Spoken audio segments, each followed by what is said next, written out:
Tonight, we are traveling somewhere warm, soft, and unexpectedly forgiving.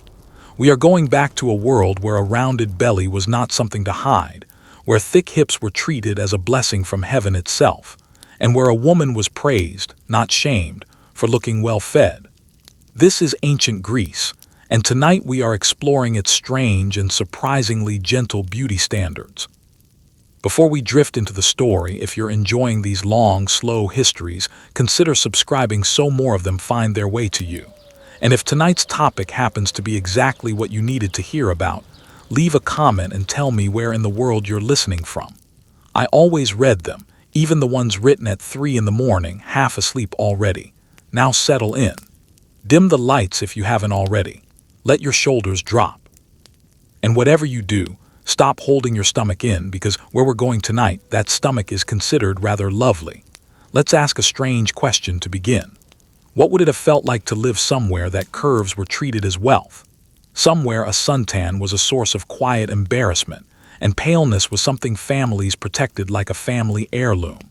What would it have been like to paint your face every morning with a substance that was, without anyone's knowledge, slowly working against you?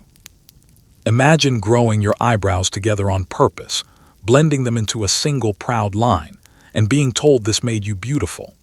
Imagine spending your whole day eating bread, cheese, olives, and honey, and being complimented for it rather than quietly judged. If any of that sounds impossible, congratulations. You have just opened your eyes somewhere in Greece, several centuries before the modern calendar even begins counting. Your skin is paler than it has any right to be. Your eyebrows are, at this very moment, inching toward each other. And somewhere in the house, a philosopher is almost certainly mid-sentence. Let's begin the day. You wake first to sound rather than to light. The house is built to keep daylight out, so your room stays dim and cool, shutters closed tight against the brightness outside. You're lying on a wooden frame, its surface a woven lattice of leather straps, topped with a mattress stuffed thick with wool. It creaks gently as you shift your weight, the fibers beneath you settling into the shape your body left there overnight. A thin linen sheet is pulled up around your shoulders, and the air smells faintly of olive oil, ash from last night's lamps, and the dried herbs someone tucked into the folded linens to keep them fresh. Outside, a rooster is making an enormous fuss about very little, and somewhere down the hall you can hear the soft padding of bare feet against stone as the household begins its morning routine. There is no glowing screen demanding your attention, no alarm insisting you rise before you're ready, just the pull of a body that would happily stay horizontal a little longer, and a household that has already decided otherwise. As you sit up and rub the sleep from your eyes, a female relative crossing the room pauses, glances over, and gives you a slow, approving look up and down. This is not rude. This is a compliment. You are soft where softness is prized, rounded through the hips, gentle at the waist, full through the arms, and that fullness is being read, right now before breakfast, as a sign that you are doing extremely well for yourself. Sit with how unusual that is. In most eras of human history, waking up meant bracing yourself, bracing for cold, for hunger, for a body that might not survive the coming winter. A medieval farmer's daughter waking on a straw pallet had little reason for such quiet reassurance. But you, this morning, in this particular slice of history, are being silently congratulated simply for looking like someone who has never gone hungry. You rise slowly, feet finding the cool stone floor, joints stiff from a night spent on rope and stuffed wool. And as you stand, you step into a day that will, in almost every sense, revolve entirely around one enormous unspoken project: being beautiful, according to rules that would confuse almost anyone from 1,000 years in either direction. Rules about how pale your skin should be, how full your figure ought to look, and how boldly your eyebrows should meet in the middle. Beauty here is not an occasional indulgence. It is closer to a profession, with its own equipment, its own quiet experts, its own daily competitions, and as we will discover, its own very real dangers. So before you step out of this shadowed room into the brightness of the day, take one last easy breath. Because the standards waiting for you outside are demanding, peculiar, and about to occupy every single hour ahead. Let's begin with the body itself, because that is where every conversation about Greek beauty inevitably starts. The figure most admired in this world was not lean or tightly toned. It was soft, full hips, a gentle curve of stomach, arms and thighs carrying a comfortable, fleshy warmth. This was not a shape anyone apologized for. Sculptors shaped it lovingly out of marble. Poets wrote about it with genuine tenderness. And ordinary women worked hard, in their own quiet ways, to achieve or hold on to it. Picture the contrast with a modern morning. You might stand in front of a mirror and find yourself frowning at a soft patch of stomach, the product of years of messaging that only lean and tight counts as attractive. Now imagine stepping into a culture that looks at that exact same softness and calls it lovely, calls it a sign that the gods themselves have looked kindly on you. In this world, thinness was not something to admire. It suggested poverty, hunger, or illness, none of which any family wanted whispered about them. A conspicuously thin woman might draw not envy but pity, or worse, quiet questions about whether her household could actually feed her properly.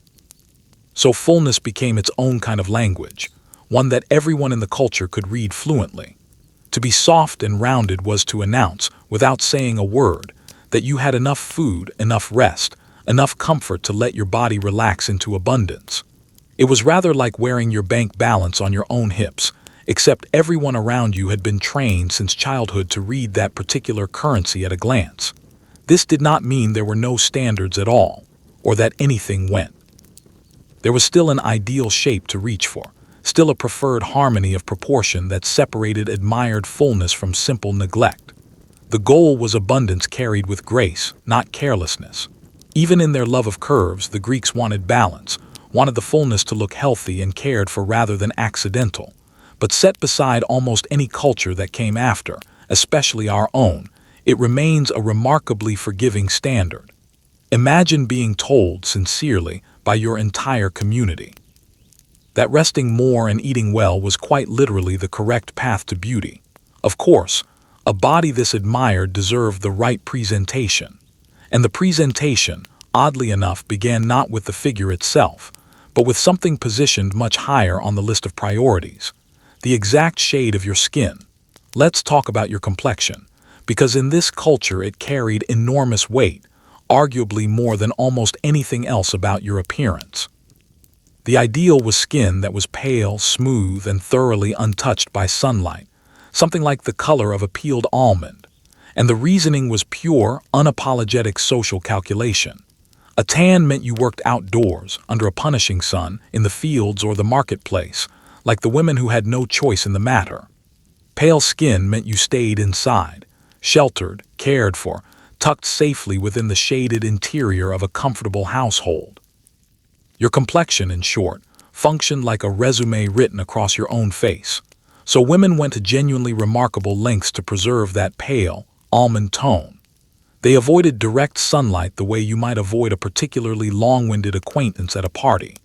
They stayed inside during the brightest hours, and when they did have to step outside, they covered their heads, kept to the shade, and moved briskly between patches of shelter as though the sun itself might report them for misbehavior. There was an odd, elegant logic running through the whole system. The paler you appeared, the wealthier you seemed. The wealthier you seemed, the more beautiful you were assumed to be. A shade of skin had been quietly promoted into a symbol of virtue, status, and desirability, all rolled into one. It's worth pausing on how completely backwards this feels from where we stand today. Now, entire industries exist to help people get darker, beaches full of people chasing a glow, bottles of self-tanner lined up on drugstore shelves, all reaching for the look of someone who has the luxury of lying in the sun purely for pleasure. In ancient Greece, that same sun-kissed look would have marked you instantly as someone who had no choice but to labor outdoors for a living. The tan people pay for today was, to them, the unmistakable mark of the poor. It's a neat little reminder that beauty standards are never carved into nature itself. They are stitched together from whatever a particular society happens to admire at the time, and admiration, it turns out, is a wonderfully fickle thing. The devotion to paleness shaped entire daily routines. A young woman from a respectable family might spend the sunniest, most pleasant hours of the day indoors, precisely so that sunlight never touched her face. Mothers guarded their daughters' complexions carefully, understanding that pale skin improved a girl's reputation, and by extension, her prospects for marriage. A sunburn wasn't simply uncomfortable. It was a small social emergency, a visible crack in the carefully maintained image of a sheltered, comfortable life. And when nature refused to cooperate, when skin stubbornly kept its natural color or worse, caught a bit of unwanted sun despite every precaution, there was always a solution close at hand: paint. If you could not stay pale through avoidance alone, you simply painted yourself pale, layering that fashionable ghostly tone directly onto your skin. It worked. It was everywhere. And as we will discover in far more uncomfortable detail later tonight, some of what made it work was quietly poisoning the very women who relied on it. For now, though, sit with the strangeness of it all.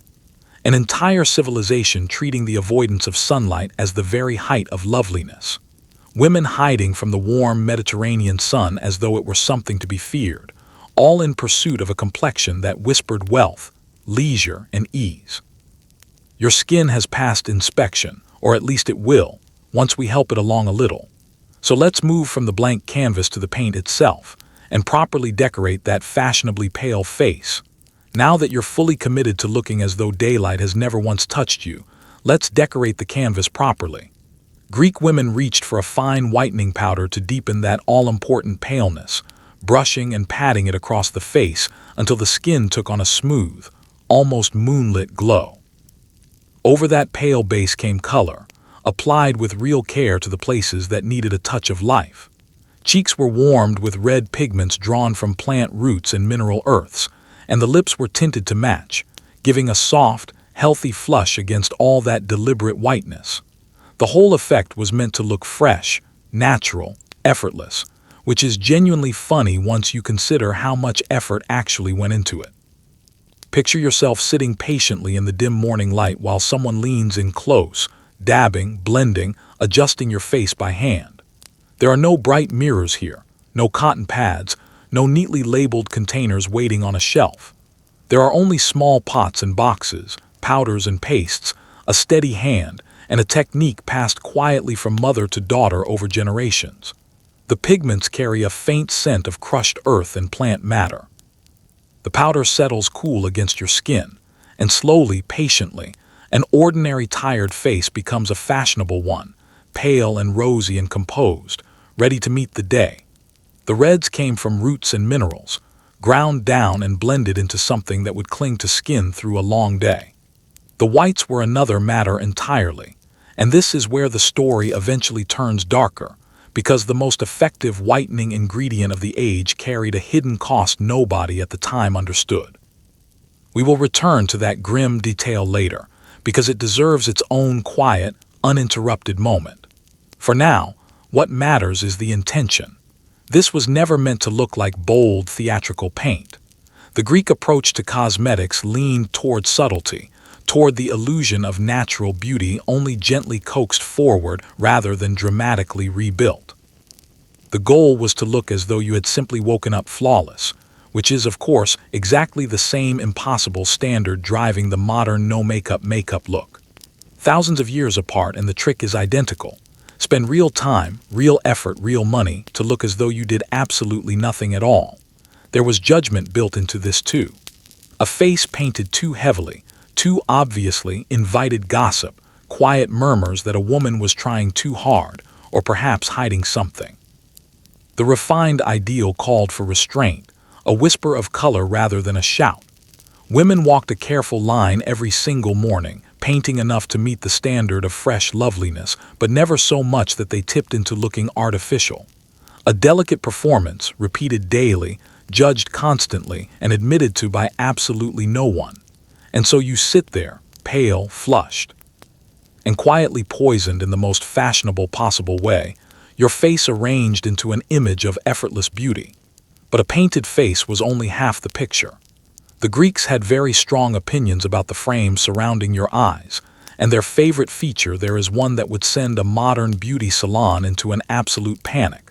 Let's move north, to the eyebrows. Here is where ancient beauty and modern beauty part ways so completely they practically wave goodbye to one another. In Greece, a single connected eyebrow, one bold, unbroken line stretching proudly across the forehead, was considered genuinely, deeply attractive on a woman. Far from being something to tidy away, it was celebrated as a mark of natural beauty, and by some accounts, even a sign of intelligence and strength of character. That small gap between the brows that modern grooming works so hard to preserve was, to Greek eyes, simply an empty space that a truly beautiful face ought to fill.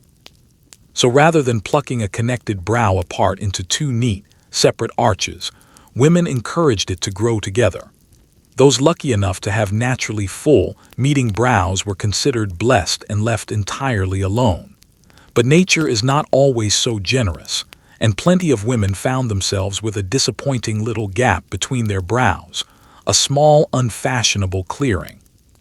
For them, the solution was to reach for whatever would darken and bridge that space. Soot scraped carefully from oil lamps, powdered dark minerals, painted on in careful strokes by hand until the two brows appeared to merge into one continuous, admired line. And here is a detail worth sitting with for a moment. When paint and powder alone weren't enough, some women reportedly went even further, applying strips of dyed goat hair to fake a fuller, fully connected brow. Let that settle for a second.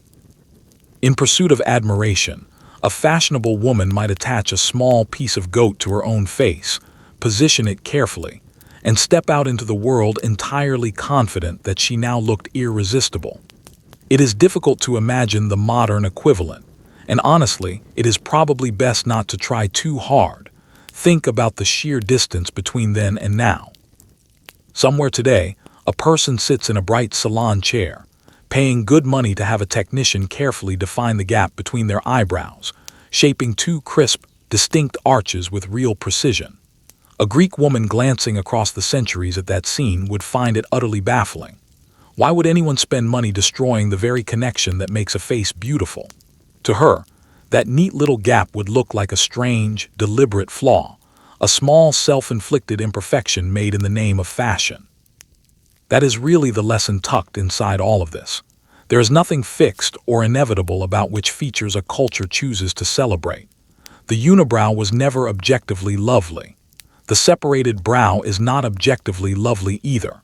Each is simply a shape that a particular society agreed, collectively and without much discussion, to admire, and then everyone quietly rearranged their faces to match. The Greek woman darkening her brow gap with lamp soot, and a modern client having hers threaded apart in a salon chair, are doing precisely the same thing. Chasing a standard someone else decided on, using whatever tools their era happened to offer, believing the entire time that they are pursuing beauty itself, rather than simply the fashion of their particular moment.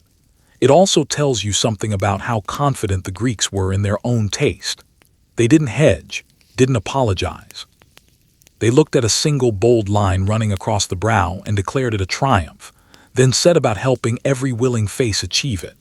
There was no shame in the effort, no pretense that the brow had simply grown that way naturally. Just a shared, unspoken agreement about what looked good, and a willingness to reach for the goat hair if the situation truly called for it. From the brow, our attention drifts naturally upward, to the crown of the head, and the long, quietly desperate pursuit of the perfect hair. Let's talk about your crowning glory, or more honestly, your lifelong pursuit of it. In Greece, golden, sun-touched hair was idolized as the loveliest possible shade a woman could have, and the reasoning traces directly back to the heavens. The gods and goddesses were so often imagined with radiant, golden hair, the goddess of love herself described again and again in shimmering, sunlit tones, that fair hair became linked in the popular imagination with divinity itself, with beauty, with desire. To have golden hair was to carry a small piece of the divine on your own head. There was, however, a small national inconvenience.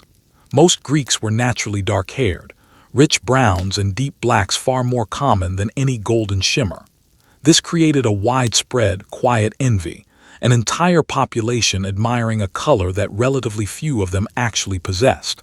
And where there is envy, there is inevitably effort. A woman denied golden hair by birth was not simply going to accept her fate gracefully. She would chase the shade by whatever means were available, and the means available were creative, laborious, and more than a little ridiculous.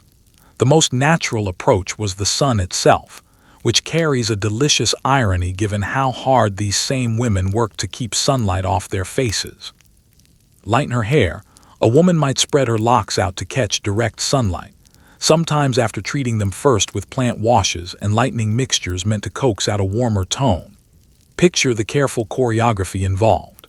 Hair fanned out to soak up as much light as possible, while the precious pale skin of the face stayed carefully shaded and protected. One part of her body deliberately sun-bleached, while another part was defended from that same sun with something close to military discipline. Beauty, it turns out, has never had any trouble contradicting itself. For those who could not, or simply would not, lighten their own hair, there were other paths forward. Elaborate arrangements, careful styling, skilled grooming could make dark hair every bit as impressive in its own way. Hairpieces and added strands could bulk out a thin head of hair or reshape a style entirely. Hair was pinned, curled, braided, coiled, and bound into intricate configurations that spoke loudly of leisure and care. A complicated hairstyle announced, without a single word, that a woman had the time to sit still for it, and the household helped to arrange it, which circled directly back to that eternal Greek obsession with appearing wealthy and unbothered by daily labor. And the styling itself was genuine work. Without any of the modern arsenal of heated tools and quick fixes, achieving elaborate curls and shapes meant patience, skill, and a great deal of time. Hair was worked into place strand by strand, held with pins and bands, finished with scented oils for shine and fragrance. A single grand hairstyle could occupy a long stretch of the morning, requiring the steady, practiced hands of servants or female relatives. Your hair was never a 5-minute afterthought on the way out the door. It was a project, a statement, very nearly a second job. The whole enterprise reveals a truth we keep circling back to tonight. The Greeks decided that gold was divine and dark was merely ordinary, and then an entire nation of mostly dark-haired people spent enormous energy chasing a color the majority of them would never naturally possess. It is beauty as a permanently moving target, always just out of reach, always demanding a little more effort, a little more time, a little more standing in the sun with your hair spread wide and your face carefully hidden away. Speaking of full-time occupations, all this careful attention to the surface naturally raises a deeper question. Why were curves themselves, the soft, rounded figure sitting at the very center of the entire ideal, so profoundly beloved in the first place? For that answer, we need to look past fashion entirely and into fear. Let's dig into the philosophy underneath all this celebrated softness, because the Greeks did not adore curves by accident or on a passing whim. A fuller figure was tied directly, in the collective imagination, to fertility, abundance, and the favor of the gods. A woman with generous hips and a warm, rounded body was seen as ready to bear children, blessed with health, living comfortably rather than in want. Her body was not simply pleasant to look at. It functioned as a kind of promise, a walking assurance of continuity, prosperity, and life itself. Beauty and survival were, in this world, practically the same idea, wearing slightly different clothes. To understand why, you have to feel the shadow that hung quietly over every ancient life, the shadow of hunger. Famine was never a distant abstraction, some sad story from somewhere far away. It was a real, recurring terror, always just one failed harvest or one bad season away. Thinness, in that context, was genuinely frightening. A gaunt frame suggested scarcity, sickness, struggle, exactly the conditions everyone dreaded most. So visible plumpness became a kind of reassurance made flesh, quiet proof that this person, this family, this household had food, had reserves, had weathered the lean times and come through the other side intact. A soft belly was never indulgence. It was insurance. This is why the fuller figure carried such heavy meaning. Looking at a rounded, well-fed woman meant seeing more than simple attractiveness. You were seeing someone who had clearly never gone without, whose curves spoke of full stores and steady meals, the kind of security most people could only pray for. In a world of genuine, constant uncertainty, that image offered real comfort, even something close to aspiration. To be curvy was to broadcast safety, and safety in that world was perhaps the most beautiful thing imaginable. Layer onto that the influence of the gods themselves. The divine figures the Greeks worshipped and pictured were often envisioned as gloriously abundant, and the goddess of love in particular embodied ripe, radiant fullness. If the very embodiment of beauty and desire was full, soft, and glowing, then mortal women reaching for beauty were, in a sense, reaching upward toward that divine template. Every rounded hip and gentle curve became a small echo of the goddess herself. To be full-figured was to resemble the sacred, and resembling the sacred was about the highest compliment a body could possibly receive. Now compare that to the strange predicament of the modern world, and the contrast becomes almost dizzying. Today, in many places, abundance surrounds us. Food is plentiful, calories are cheap, and the old terror of famine has faded into history for enormous numbers of people. And in that landscape of plenty, the beauty standard flipped entirely on its head. Thinness, once the mark of poverty and hunger, became the prized rarity, the supposed flex, the thing requiring discipline and control. When food is scarce, curves signal fortune. When food is everywhere, restraint signals it instead. The standard never really followed beauty itself. It followed scarcity, always chasing whatever happened to be hardest to achieve. It's a genuinely humbling thought. The Greek woman was admired for the very fullness a modern culture often teaches people to fear, and she achieved it through what might be the most pleasant method imaginable, simply eating well and living comfortably. Her curves whispered that she had never once known hunger, and to her world, that whisper sounded like music. There was no guilt woven into the abundance, no shame hiding in the softness, just quiet pride in a body proclaiming a life of plenty. And to keep those admired curves, to maintain the fashionable fullness that meant absolutely everything, there was one obligation above all others that demanded daily attention. So let's sit down to the single most pleasant duty of the entire day. Finally, some genuinely good news. It's time to eat, and in this remarkable world, eating well was practically a beauty regimen in its own right. Your morning might begin gently, with coarse barley bread softened in a little wine, set alongside olives, figs, a bit of cheese, and a slow, unhurried drizzle of honey.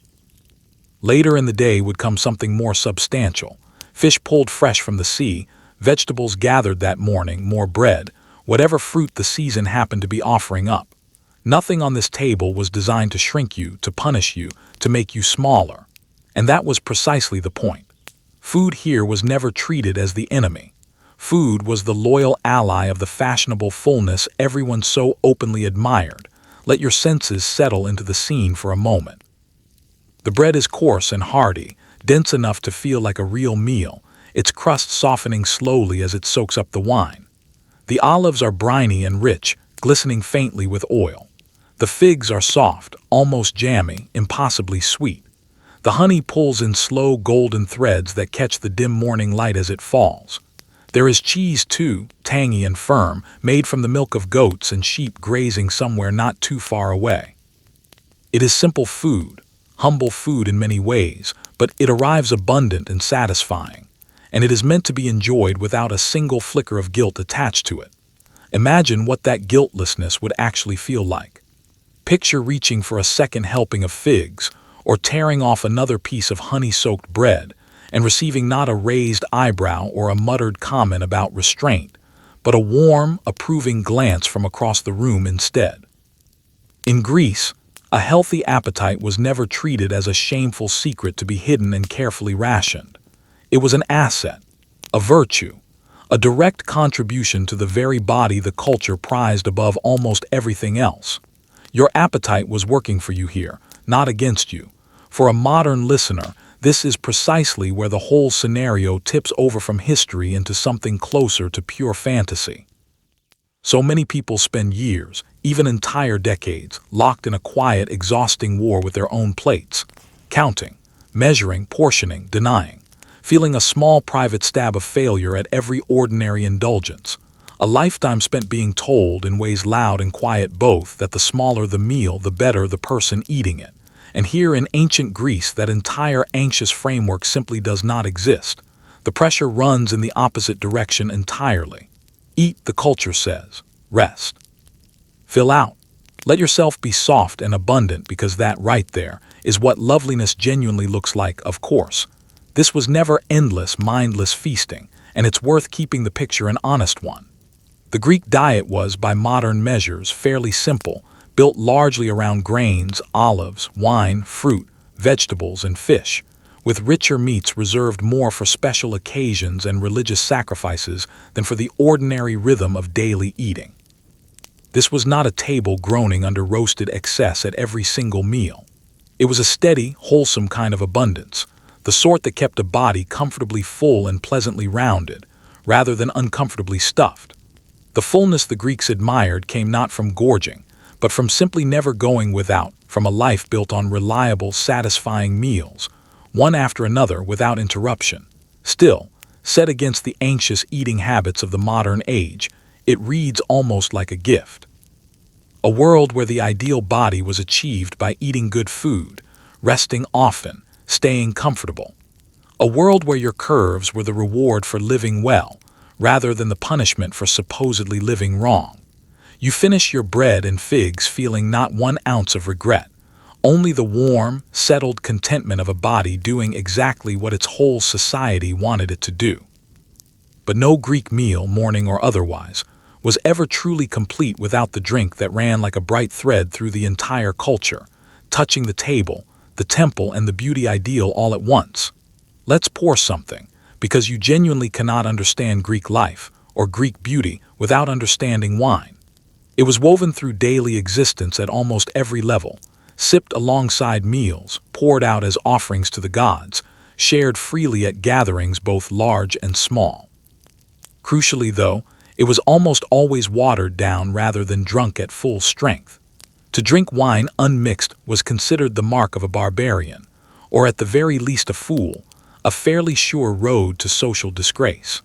Civilized people mixed their wine with water in a large vessel first, tamming its strength into something you could enjoy across a long evening without losing your dignity somewhere along the way. Beyond simple pleasure, the Greeks genuinely believed a little wine did good things for the body, and yes, for beauty specifically. A cup was thought to warm the complexion, brighten the eyes, lend a certain becoming glow to the whole face. That flush rising in the cheeks after a drink, that soft brightness gathering in the gaze, these were regarded not as warning signs but as attractive ones, a bit of natural color and life gently coaxed up to the surface. Whether that glow counted as true beauty or was simply the first pleasant flicker of tipsiness is a question the ancients never troubled themselves to answer too closely. It looked good. That was enough. Feel the small ritual of it. The wine poured from a clay jug into the mixing bowl, water added and swirled together, the aroma rising sweet and sharp into the room. It is served in shallow cups, sipped slowly, savored rather than gulped down in a hurry. There is warmth spreading gradually through the chest, a loosening in the shoulders, a rosiness rising in the cheeks that the Greeks would have watched with quiet approval. In a culture that prized a healthy flush and a lively expression above almost anything else, a cup of watered wine functioned as practically part of the beauty toilette, a beauty step cleverly disguised as simple refreshment. It's worth pausing on how appealing that framing still feels today. Imagine a physician of the ancient world nodding sagely and suggesting that a little wine would do wonders for your complexion. That is exactly the sort of advice most people would love to receive and almost never will, certainly not from anyone reputable in the present day. The Greeks folded pleasure and supposed benefit together without the faintest trace of anxiety, treating a cup of wine as medicine, ritual, social glue, and beauty aid, all at once, no contradiction felt or acknowledged anywhere in the arrangement. And wine truly did serve all those roles simultaneously. At the table, It made the food and the company more enjoyable. In the temple, it became a sacred offering, poured out to honor the gods, especially the god of wine himself, whose festivals could turn into rowdy, joyful affairs stretching long into the night. At gatherings, it lubricated conversation, poetry, philosophy, loosening tongues and warming otherwise quiet rooms. To share wine with someone was to share in the deeper rhythms of the culture itself, from the humblest family meal to the grandest public celebration. There was, of course, a line, and the Greeks knew it well. Moderation was the celebrated ideal here, and drunkenness, especially the sloppy, undignified kind, was mocked openly and looked down upon without much sympathy. The entire point of watering the wine was to enjoy its warmth and glow without tumbling into disgrace. A becoming flush was lovely. A stumbling, slurring mess was not. As with so much else in Greek life, the beauty lived in the balance, in taking just enough to brighten the eyes and warm the cheeks, and no more than that. So you sip your watered wine, feel that fashionable rosiness bloom slowly across your carefully pale face, and enjoy the quiet approval of a culture that considered a gentle glow the very height of loveliness. But wine worked its magic from the inside. When it came to real, hands-on skin care, the Greeks reached for something far more practical, far more universal, and considerably greasier. Let's talk about the single most important beauty product in the entire Greek world. And no, it is not remotely glamorous. It is olive oil, plain and humble and utterly essential, and it did absolutely everything asked of it. Rubbed into the skin, it softened, moisturized, left the body with a smooth, glowing sheen the Greeks genuinely adored.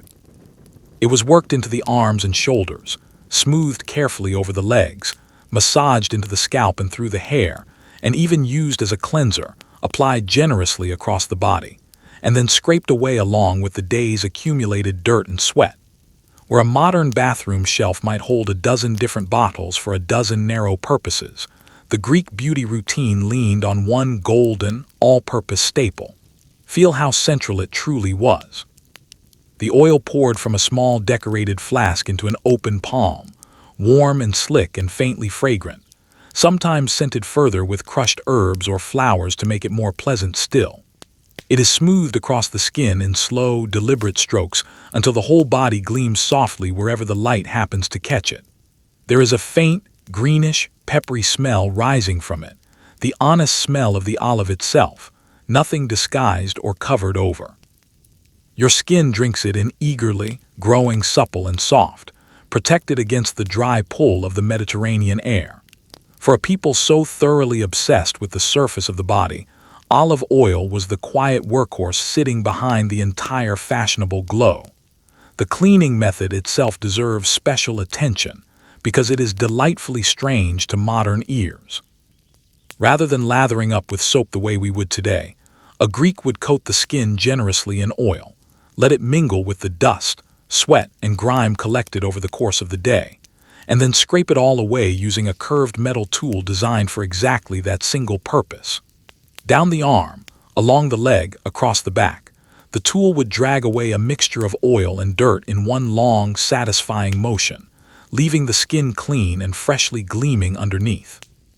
This was especially common among athletes, who oiled themselves before exercise and scraped themselves clean again afterward, though the basic principle threaded through the wider culture of bodily care as well. Now compare that to the sheer, sprawling excess of a modern skincare routine.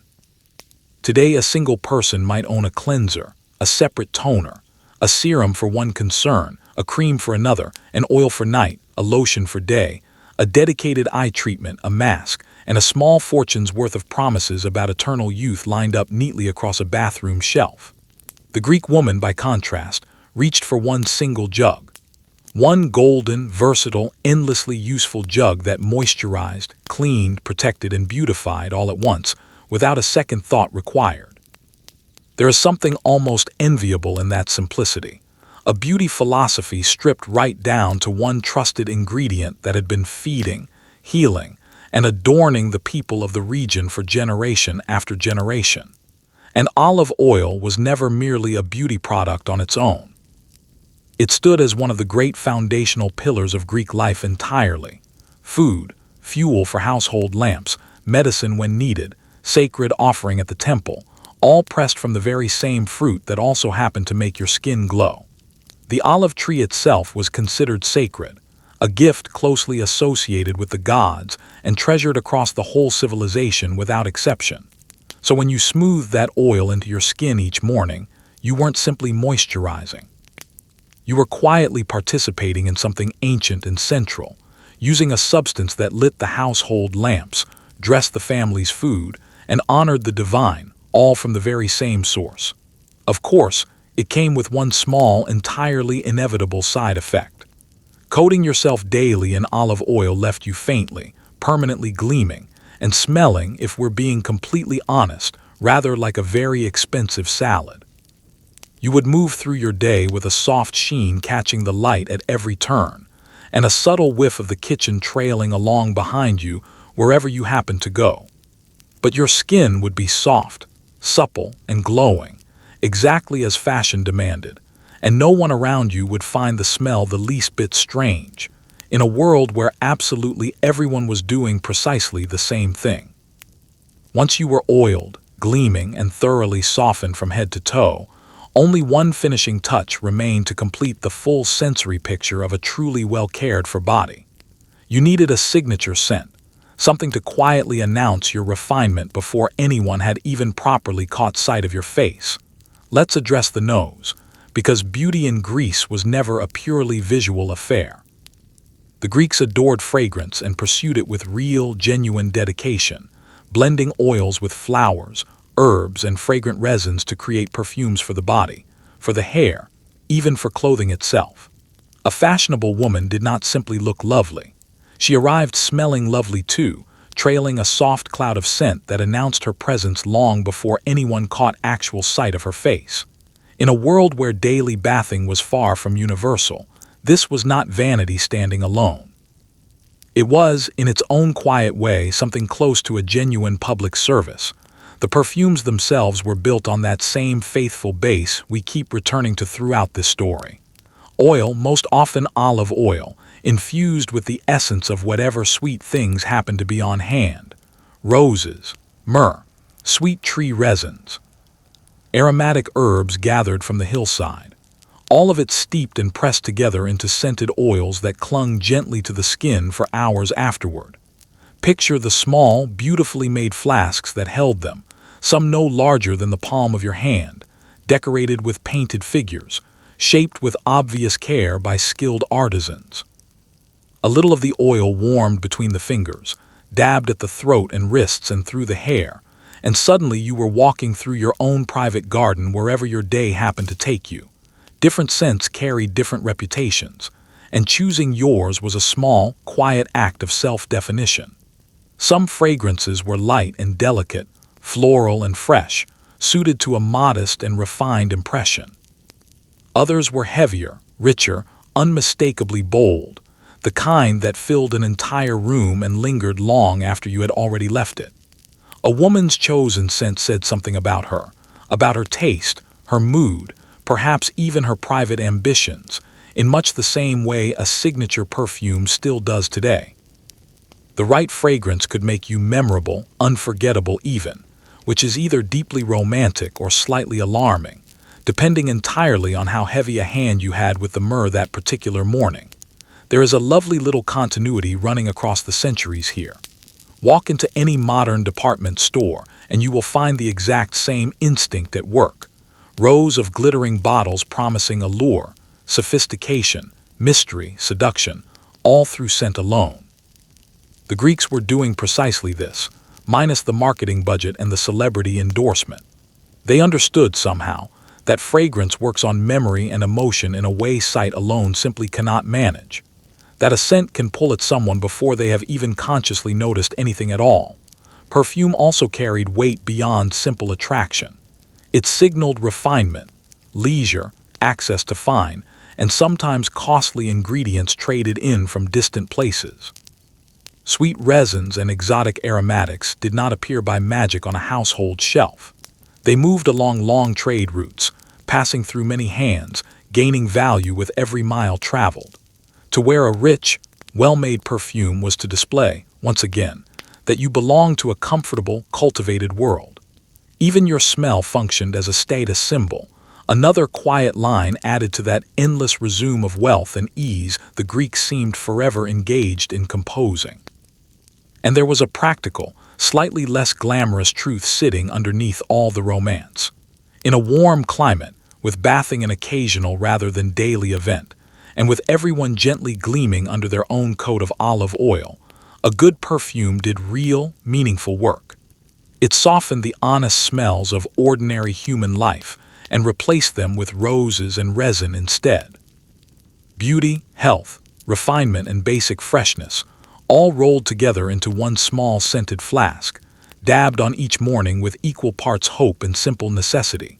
So you step forward now, pale, painted, gleaming, and gloriously fragrant, a walking bouquet with fashionable curves.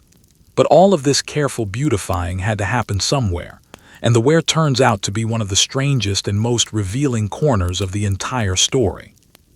Let's step back and take in exactly where your entire day is unfolding, because for many Greek women, especially those from respectable households, it unfolded largely indoors.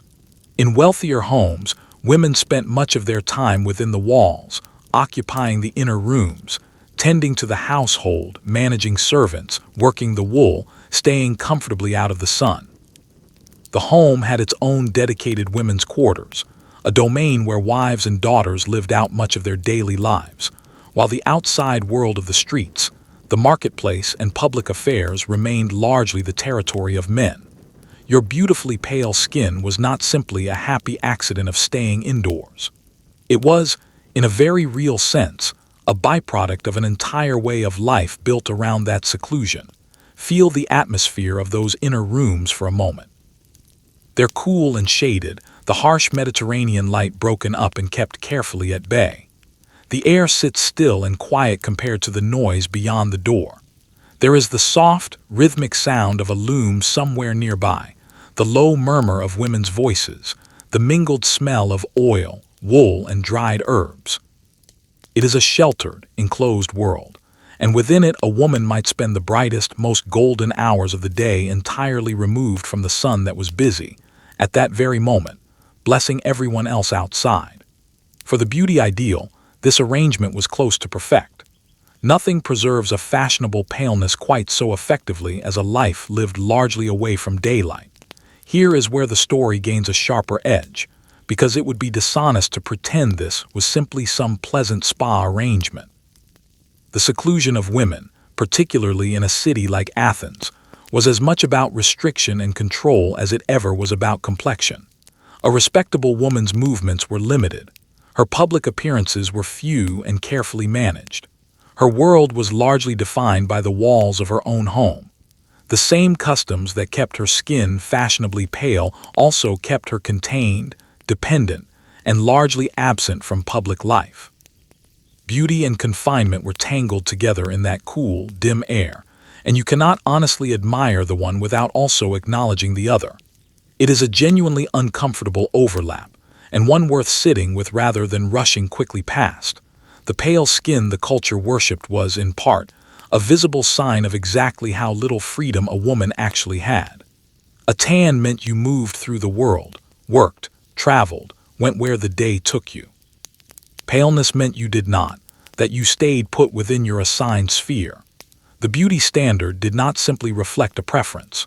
It quietly rewarded women for accepting a smaller, more enclosed existence, and marked those who lived larger, freer lives as somehow less refined by comparison.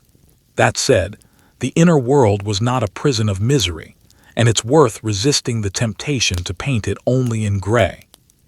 Within those quarters, women built genuinely rich lives, ran complex households, raised children, formed deep and lasting bonds with one another, held real authority over the domestic realm entirely their own.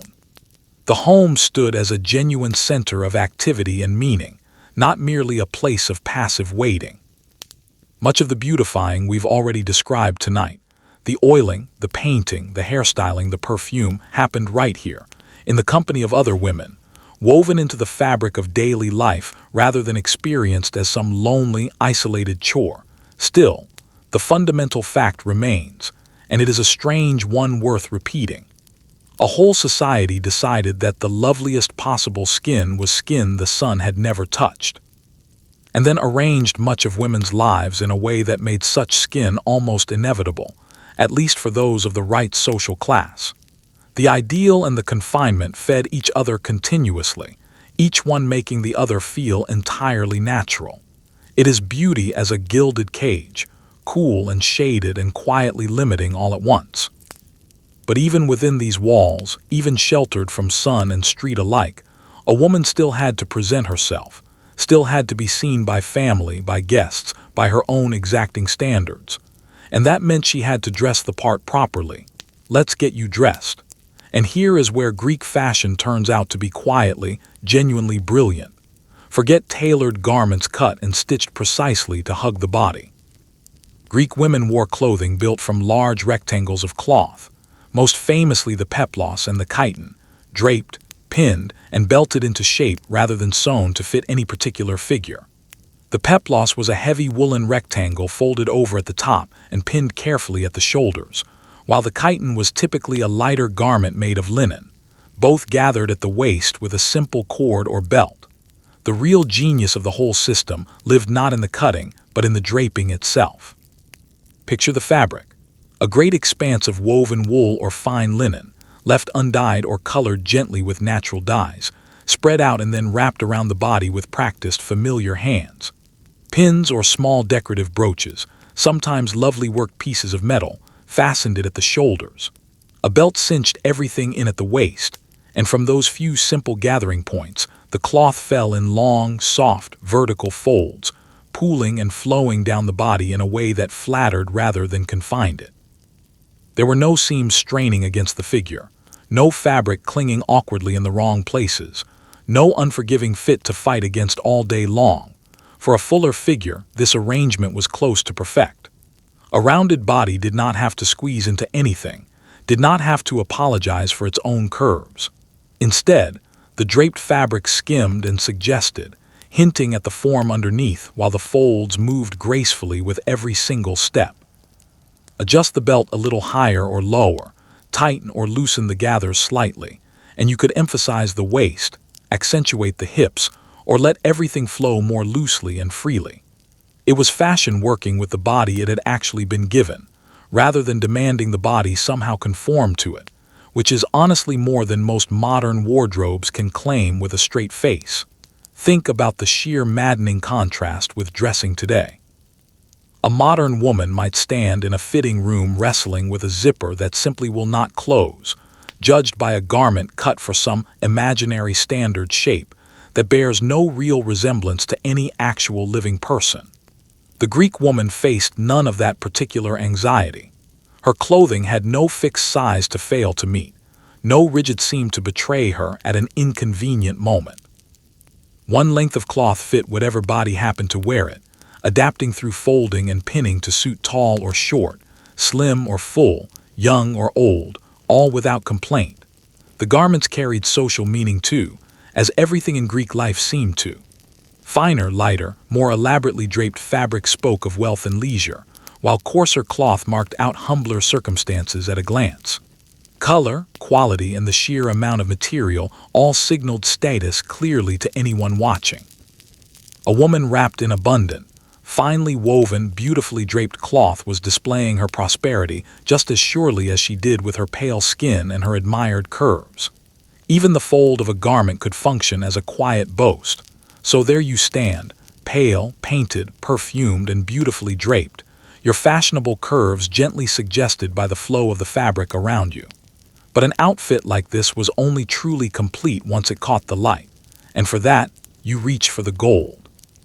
Now for the finishing touches, because a curvy goddess wrapped in flowing cloth deserved a little sparkle to catch the eye.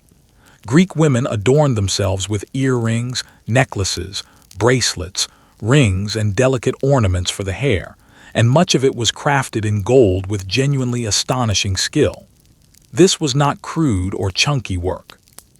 Greek goldsmiths were true masters, capable of shaping metal into astonishingly fine leaves, flowers, tiny figures, and intricate patterns, producing pieces that would still turn heads in a modern jeweler's window today. Feel the weight and shine of it against your skin. Earrings swaying and catching the light with every small turn of the head. A necklace resting gently against the collarbone, its little worked pendants trembling faintly as you move through the room. A bracelet sliding along the forearm. An armband curled around the upper arm like a small golden serpent. Rings glinting on the fingers as you gesture mid-conversation. There is a soft, expensive music to it, the faint chime and shift of metal, a warmth to the way gold seems to hold and return light back into the room. Beyond simple beauty, jewelry broadcasts status, prosperity, and refined taste in the clearest possible terms. Gold was valuable. Fine craftsmanship was costly. Rare materials carried in from distant trade routes were costlier still. To drape yourself in such things was to make your fortune visible, to wear where you stood, quite literally, right on your own body, where no one passing by could possibly miss it. It functioned, in a very real sense, the way a designer handbag or a fine watch functions in the present day, less about utility, more about quietly telling the world that you have arrived. Certain pieces carried personal and spiritual weight too, tied to marriage, to religious devotion, to protection and luck. A piece of jewelry might be a gift marking some important life event, an heirloom carrying family history forward, or a small charm worn for reasons that went well beyond simple decoration. So the gleaming gold at your ears and throat was never only decoration. It could be memory, meaning, and blessing all at once, layered gently over the simple desire to shine a little. Fully wrapped, adorned, and glittering, you're very nearly a complete picture of Greek loveliness. But the presentation did not stop at the ankles, and no ensemble was ever truly finished until you looked down at your own feet. Let's talk footwear, which mattered a great deal more than you might expect from something positioned so far down at ground level. Greek women wore sandals of leather, ranging from the plain and practical to the beautifully decorated, laced and strapped across the foot in a wide variety of styles. At their simplest, they offered sturdy soles held on by straps, meant to protect the feet from hot stone and rough uneven ground. At their finest, they became objects of real craft and expense, worked in soft, supple leather, tinted in colors, trimmed with gold. Shaped with obvious attention to how they would look as well as how they would actually function. Fine, well-kept feet in beautifully made sandals marked a woman of leisure, someone who did not trudge through fields or labor barefoot in the dirt for a living. Rough, hardened, dirty feet told the opposite story entirely, one of work, of poverty, of a life lived outdoors on one's feet in harsh conditions. Footwear became one more line in the endless catalog of status signals running through this entire culture, one more way to read a person at a single passing glance.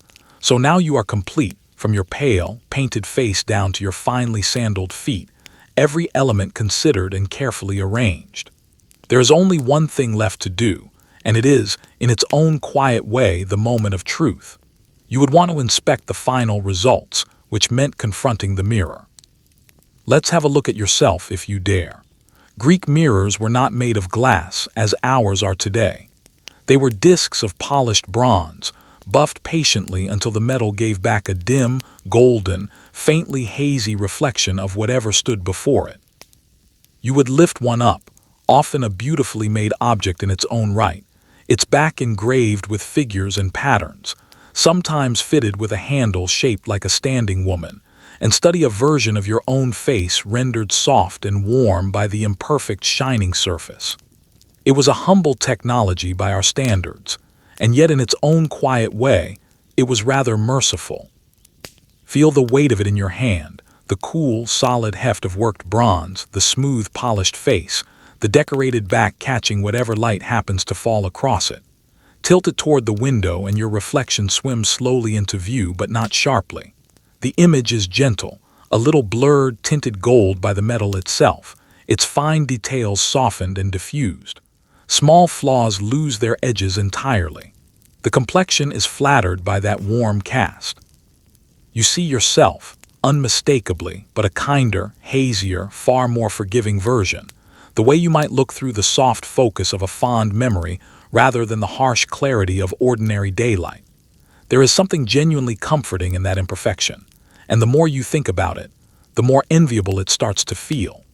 The Greek woman peering into her bronze disk was never ambushed by the merciless detail modern reflection so easily delivers. She did not lean toward a brilliantly lit glass and catalog every pore, every fine line, every supposed imperfection under harsh, unforgiving brightness. She simply saw a warm, golden impression of herself and got on with the rest of her day. Consider how much quiet anguish that soft technology may have spared an entire culture.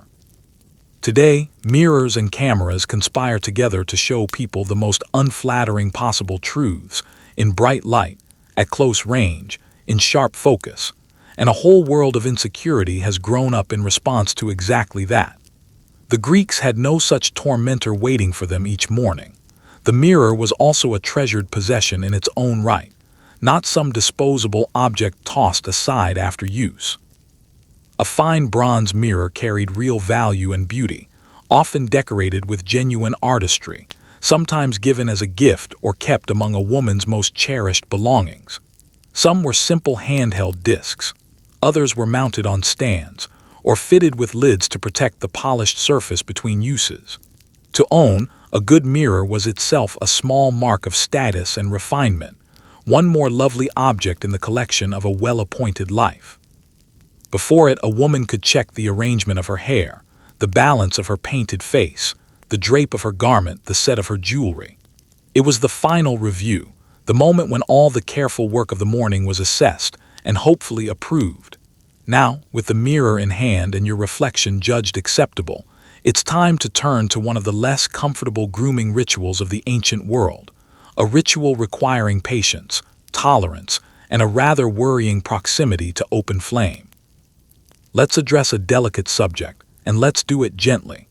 Greek beauty ideals generally favored smooth, hairless skin on a woman's body, and that preference set off a quiet, ongoing campaign against unwanted hair, waged with tools and methods that would make a modern person wince.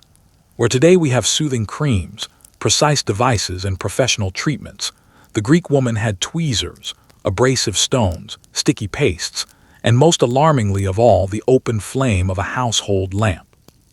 Consider the methods, one uncomfortable option at a time. Plucking with small tweezers was the patient approach, hair removed strand by strand, slow and tedious but reliable enough. Abrasive stones, such as pumice, could be rubbed against the skin to wear hair away gradually, a gritty scraping process that doubled, somewhat conveniently, as a rough exfoliation. Pastes and mixtures were applied to help strip hair from the surface entirely. And then there was the boldest technique of all, singeing the hair away with the flame of a small lamp, bringing fire close to the skin to burn off what grew there. Sit for a moment with the reality of that last one. Picture a woman in the dim light of the inner rooms, leaning carefully toward a small oil lamp's flame, using it to singe away unwanted hair with a steady hand and a great deal of nerve. There is no numbing agent, no safety mechanism, no margin for a careless slip of the hand. There is only patience, tolerance for real discomfort, and a very careful relationship with fire. It gives entirely new weight to the phrase suffering for beauty, and it was all undertaken in service of the smooth, hairless ideal fashion so firmly insisted upon. The whole endeavor puts modern complaints into rather sharp perspective. Think of the mild grumbling that surrounds contemporary grooming routines, the minor inconvenience of it all, the small discomforts, the eternal, low-grade tedium.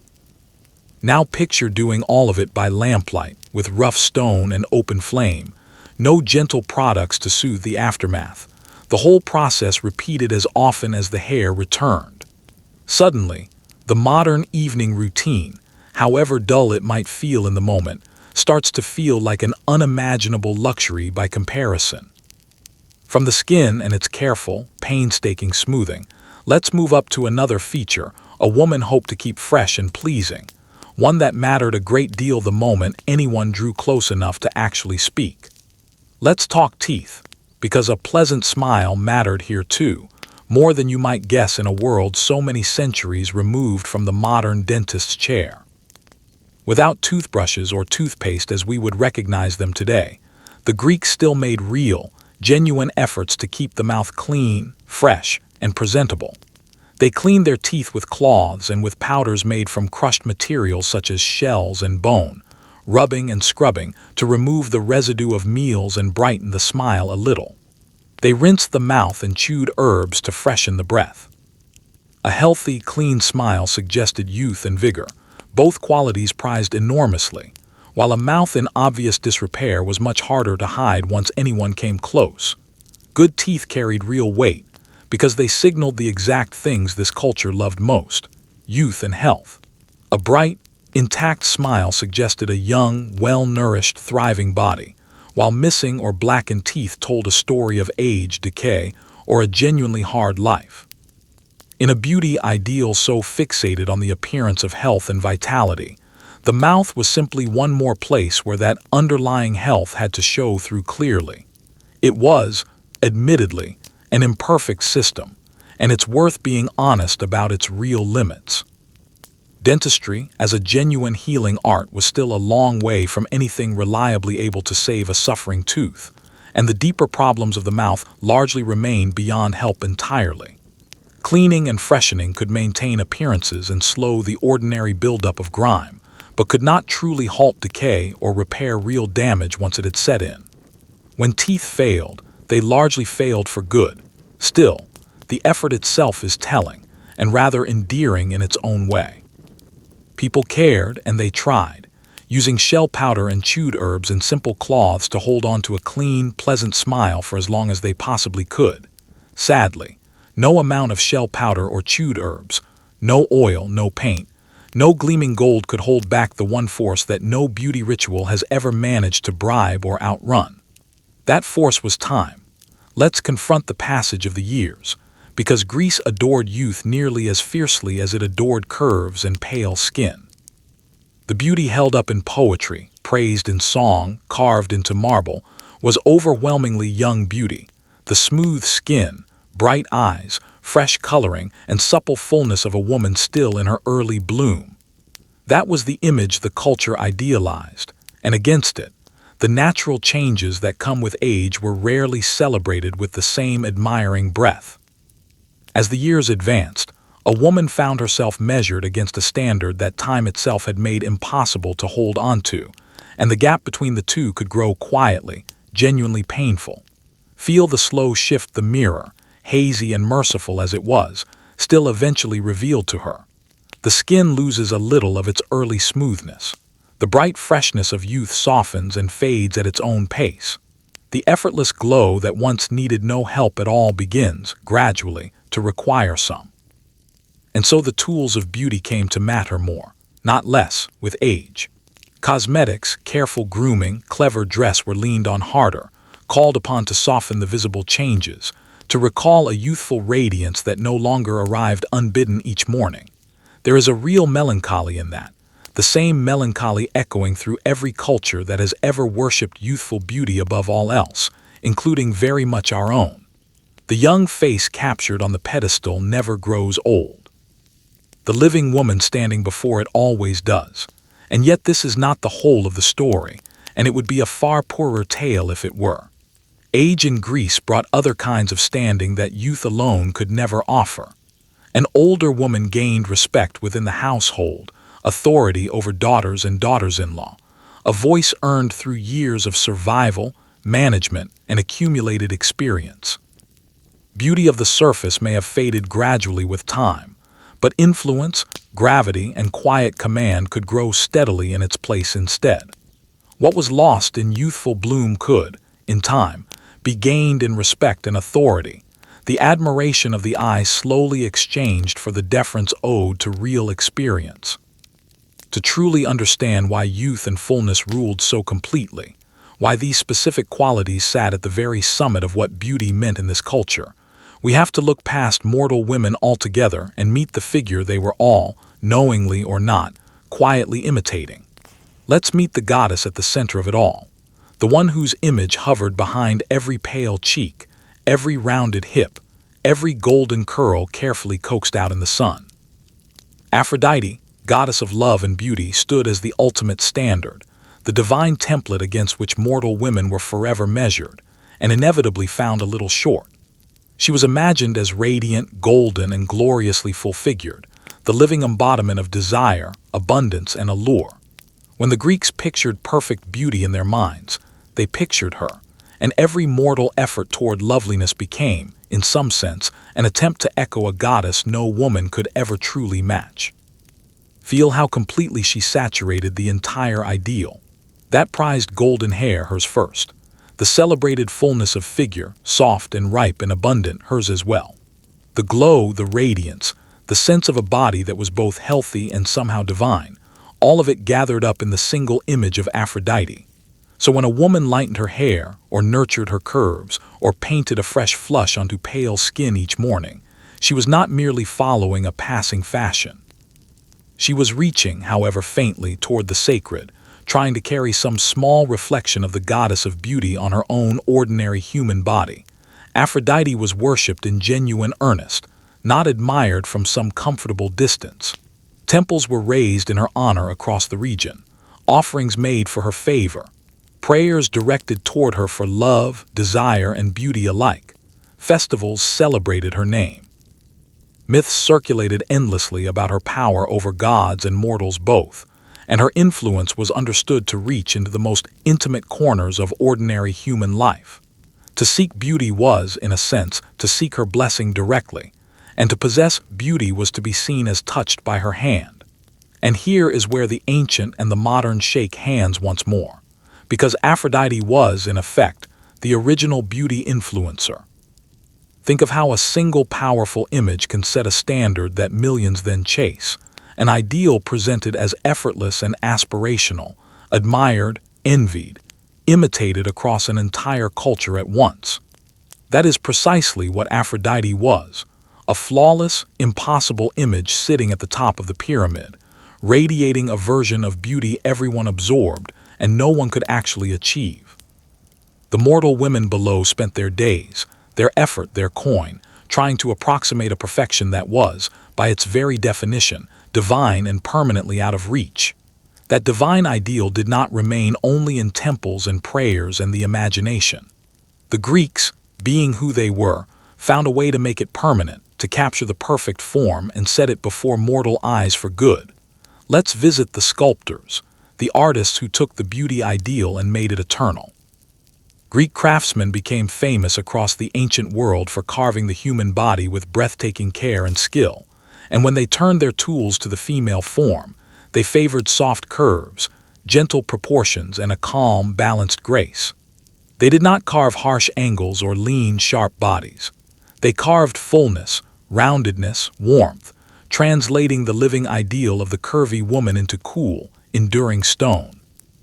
Picture the most celebrated of these works, the great sculpture of the goddess of love herself, presented unclothed, a bold and hugely admired piece that fixed the ideal female form in marble for centuries to come. It was, by the standards of its time, a genuinely daring thing, a full and dignified rendering of the naked goddess, and it drew crowds from far away, endless praise from those who saw it. People traveled considerable distances just to view it. In that single sculpture, the abstract ideal became something you could actually stand before and behold. Here is a detail worth knowing, one that surprises most modern eyes when they first hear it. These statues were very often painted, their pale marble originally colored to appear far more lifelike than we imagine today. So the gleaming white figures we picture now would once have worn skin tones, tinted hair, bright decorative details. Time simply stripped that color away over the centuries.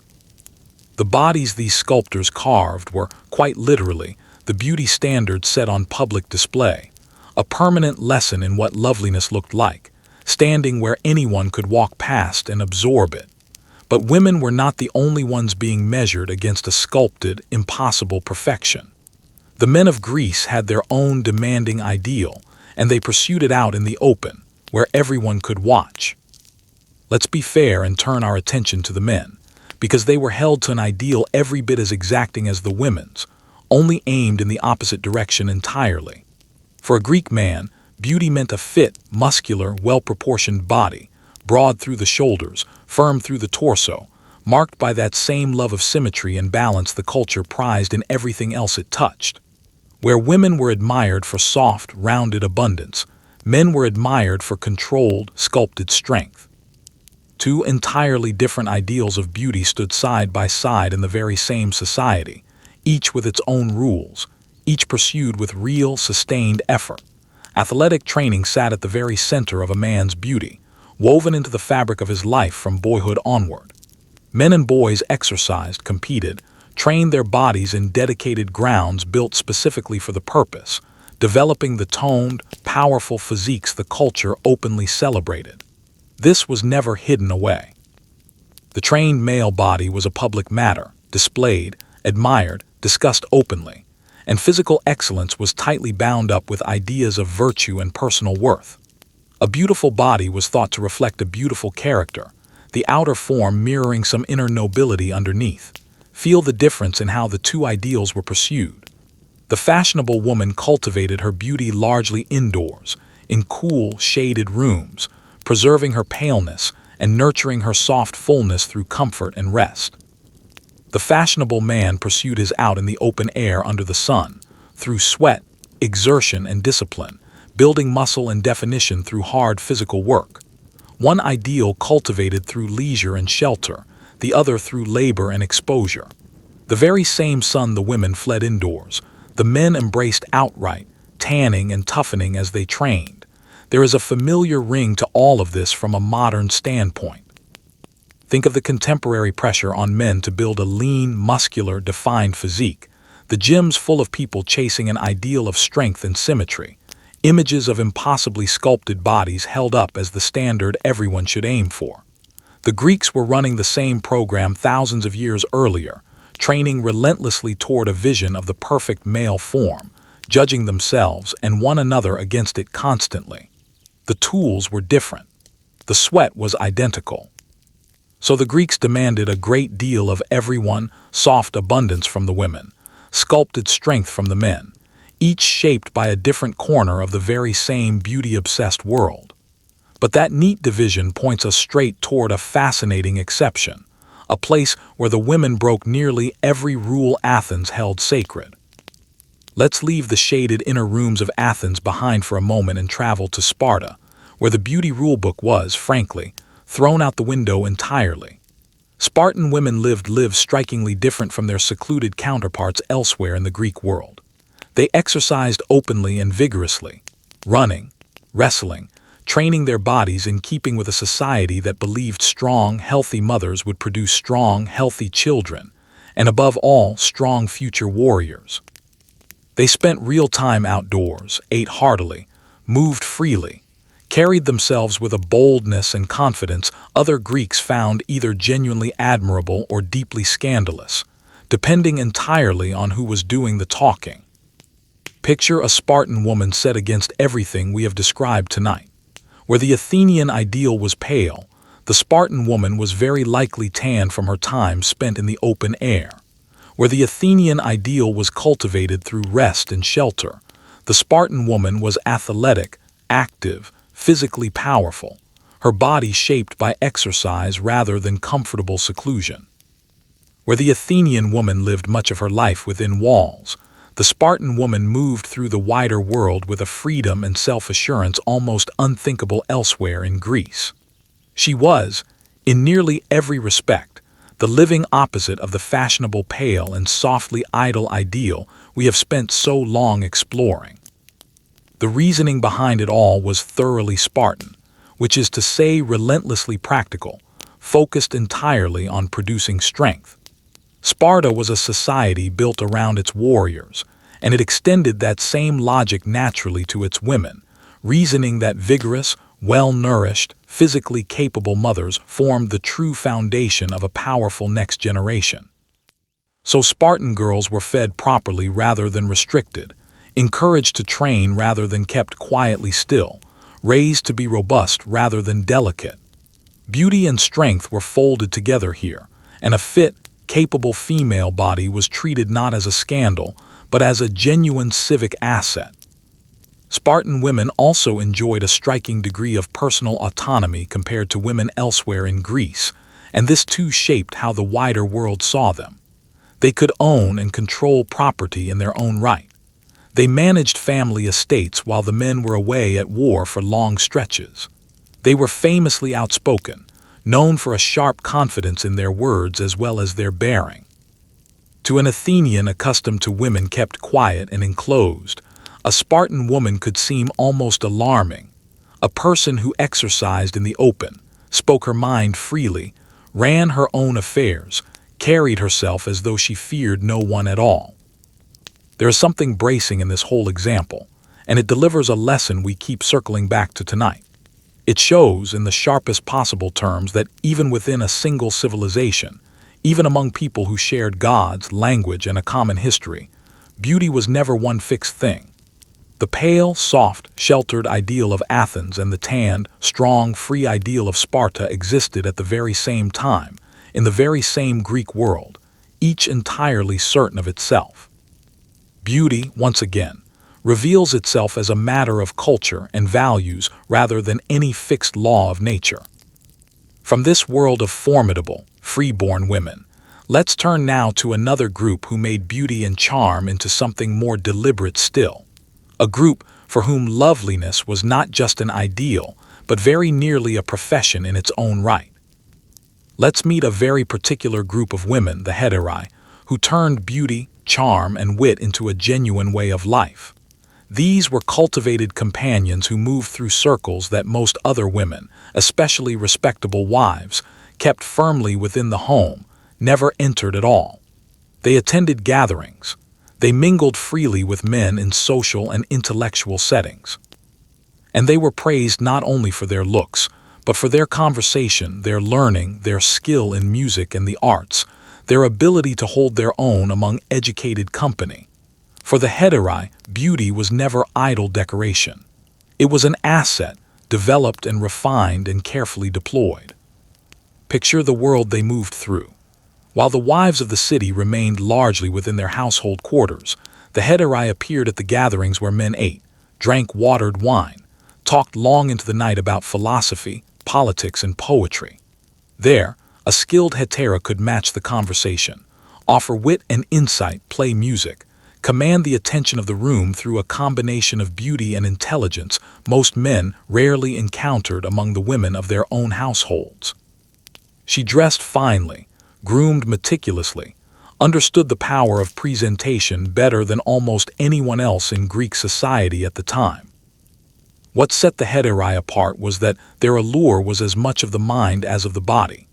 They were, in many cases, genuinely educated and accomplished, able to converse as equals in company that valued cleverness above almost everything else. Some became famous in their own right, remembered by name, admired for their sharpness and influence as well as their looks, connected to powerful and celebrated men of their day. To be a hetera at the very top of the profession was to possess a rare kind of visibility and voice in a world that offered women astonishingly little of either. Their lives, however, were far from simple or secure, and honesty requires acknowledging the shadows here too. The freedom and visibility the heterae enjoyed came at a real cost, existed within genuine constraints. Their position remained always dependent on their appeal and their patrons, their security precarious, their respectability by the standards of the time complicated at best. Theirs was not an easy path, nor a protected one. It was a way of turning the narrow options available to women into something with a little more room, a little more voice, a little more independence, though always within a world that limited them severely in every other respect. Still, they represent something fascinating in the larger story of Greek beauty, a place where loveliness became strategy, currency, a route toward a certain kind of freedom, where the secluded wife's beauty served the household and the marriage market above all. The hetera's beauty served herself, opening a life shaped along entirely different lines. It is a reminder that within even the most restrictive systems, some people find ways to turn the very standards that bind them into tools of their own, wielding beauty not just to please, but to gain real ground. And the beauty that women like these embodied, the beauty the whole culture pursued so relentlessly, was not only carved in marble or displayed at gatherings. It was also sung, praised in verse by poets who gave desire itself a voice. Let's turn to the poets now, because words shape the beauty ideal every bit as surely as marble and paint ever did. On the island of Lesbos, generations before the classical age reached its full height, the poet Sappho wrote with extraordinary tenderness and skill about beauty, longing, and desire, her verses lingering on glances, graces, the sweet ache of wanting someone just out of reach. She was celebrated across the ancient world as one of the greatest lyric poets who ever lived, her name spoken with deep respect, her poetry giving the experience of beauty and love a voice as vivid and enduring as any statue standing in a temple courtyard. Feel what poetry added to this beauty-obsessed world we've spent so long exploring tonight. Sculpture showed the ideal form. Cosmetics and dress helped ordinary women approximate it as best they could. But poetry captured the feeling that beauty stirred in the people who witnessed it, the catch in the breath, the turn of the head, the way a single graceful figure could unsettle an entire heart without a word spoken. Sappho wrote of the beauty of women with a directness and emotional intensity that still reaches across the centuries, celebrating not just the appearance of loveliness, but its quiet power over the one who beholds it. The qualities the poets lingered on tell us a great deal about what this culture found beautiful: softness, radiance, grace, a certain warmth and sweetness running underneath it all. These were the things poetry praised, and in praising them, reinforced them further as the marks of a lovely woman. The verses that survived and circulated helped teach an entire culture what to admire, shaping desire itself through the images they dwelt on again and again.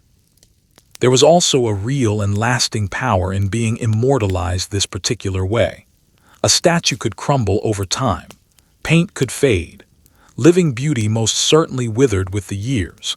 But a poem could travel, be recited aloud, be copied by hand, be remembered long after the person it described was gone from the world entirely. To be captured in verse was a kind of immortality no cosmetic could ever offer, a beauty preserved not in fragile flesh or stone, but in words carried from mouth to mouth across generations.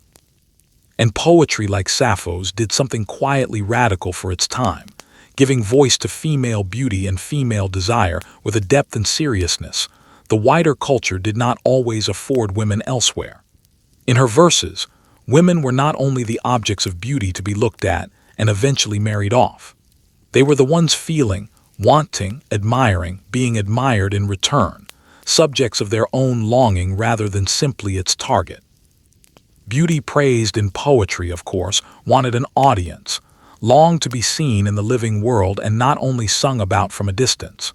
And the great occasions for being seen, the rare public stages open to the women of Greece, came with the festival days.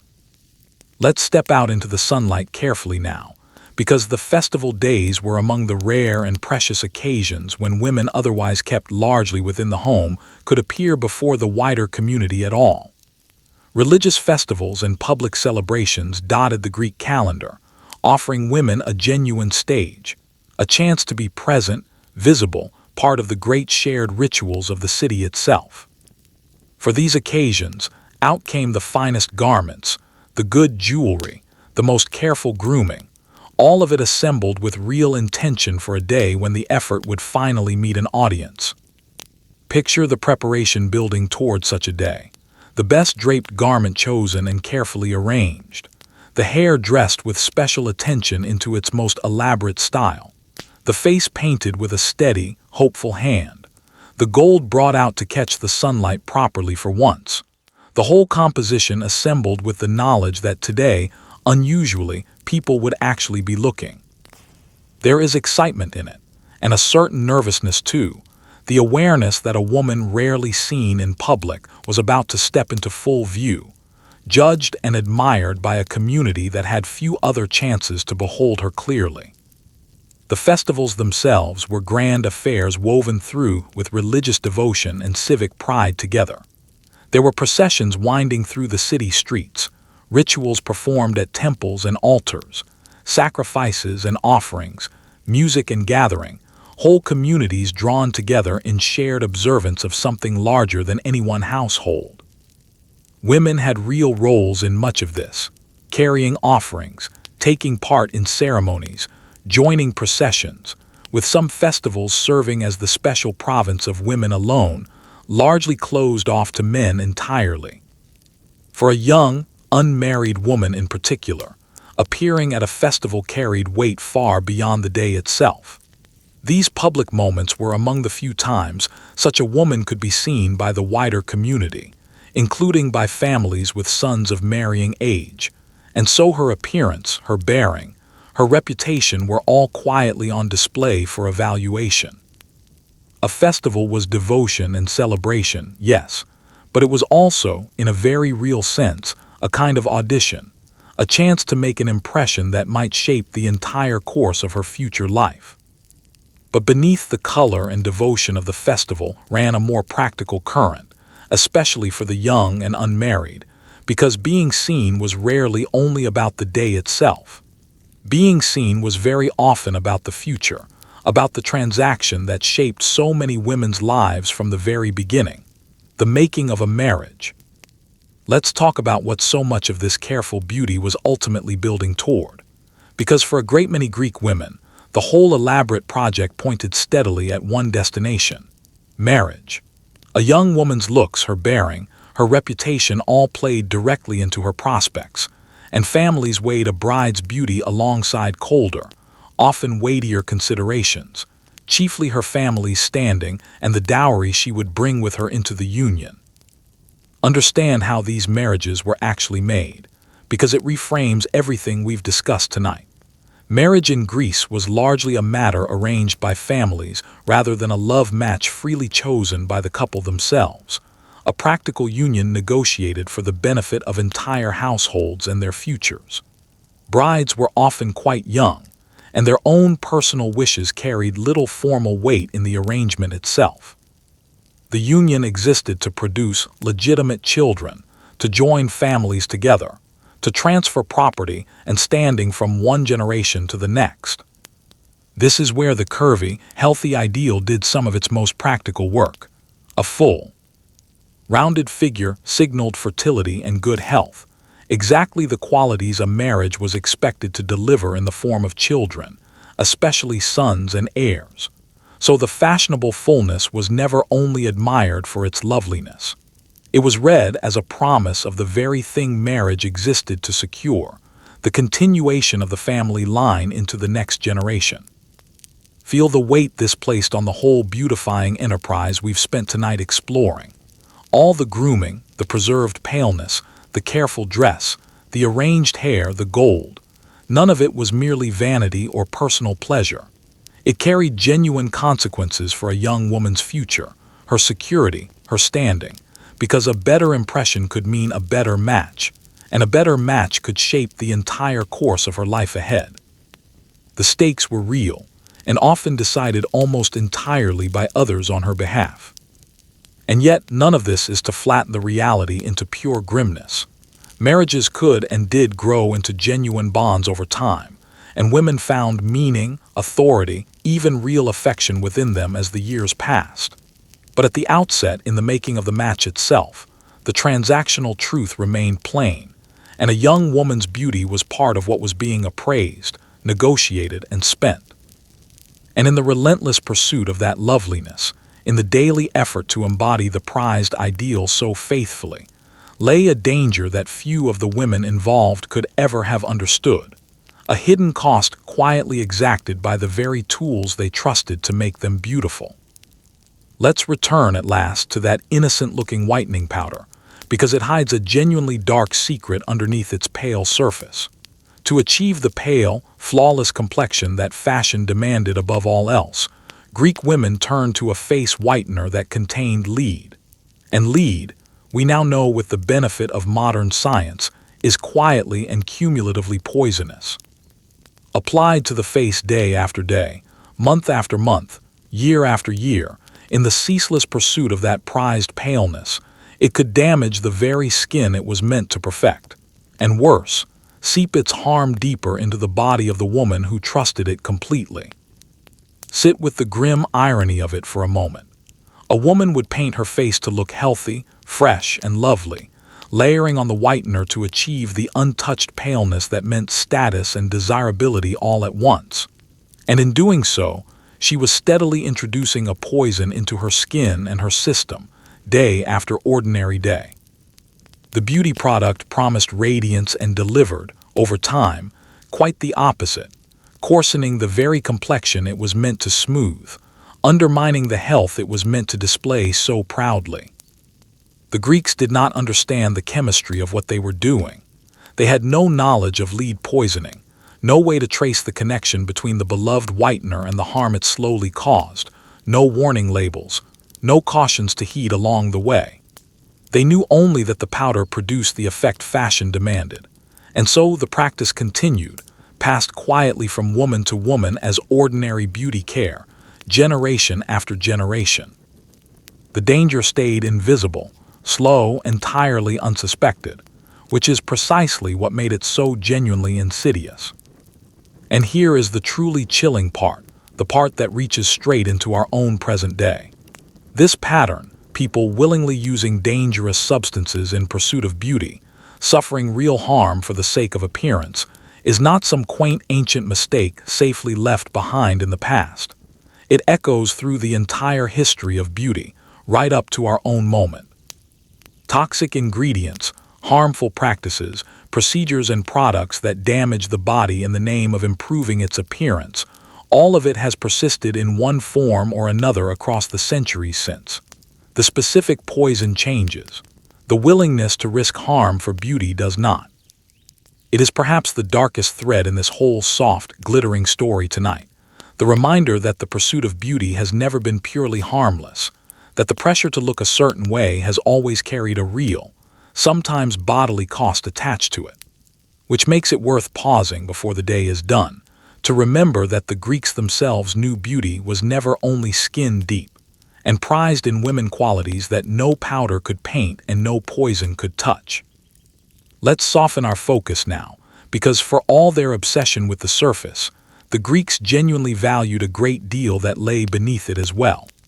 A woman's worth was measured not only in her pale skin and rounded figure, but in her character, her modesty, her self-control, her skill in managing a household, her diligence at the loom.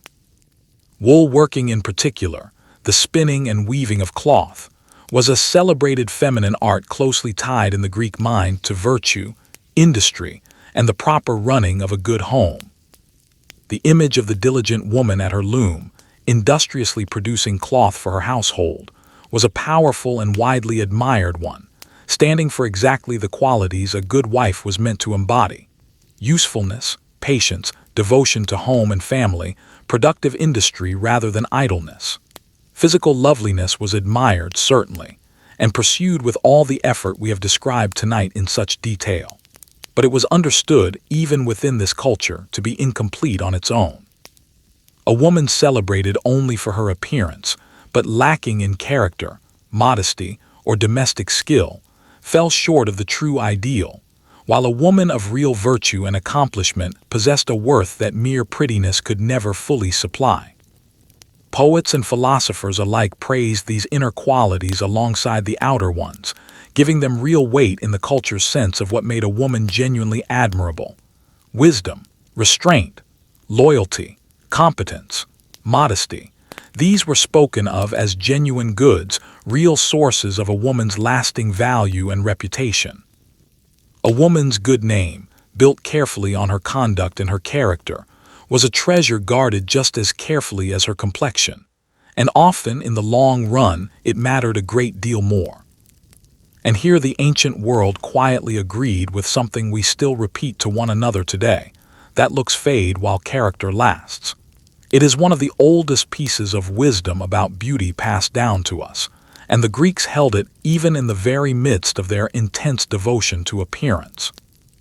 They understood the tension perfectly well, worshipping the young, full, radiant ideal while also knowing and saying, quite openly, that the deeper qualities of a person were what truly endured and truly mattered in the end.